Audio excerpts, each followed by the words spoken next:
Hi everyone, I've done a voiceover of this particular video because it didn't end up quite as I hoped.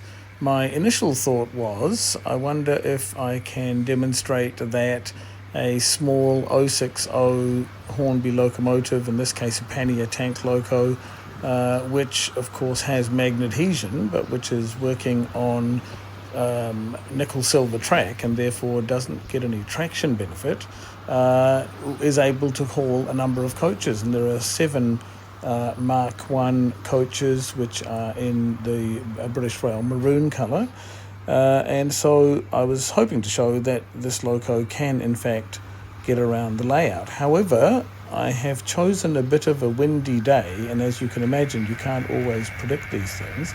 And unfortunately, about here, a large gust of wind cuts in, and you can't quite see that from the view here because the camera was trailing a little bit. But that's what happened when some of the rear coaches started to derail. I think the weight of them made the rest of the items fall over. So I thought, right, let's wait for a few minutes and see if the wind subsides. The wind did subside, and so I put the loco back at this end of the layout, and as you can see, with a bit of wheel spin, it actually will pull 7 coaches without too much difficulty. And I thought, right, the wind has subsided, so this should be quite a good opportunity to see if this loco can make it round the whole layout.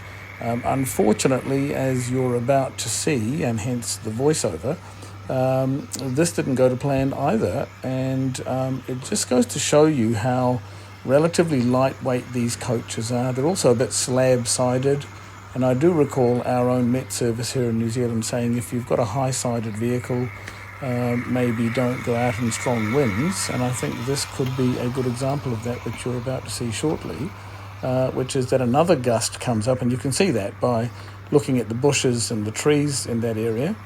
And those gusts obviously were not to the liking of the coaches, and I think once again, as you can see, there's a large gust and down they went.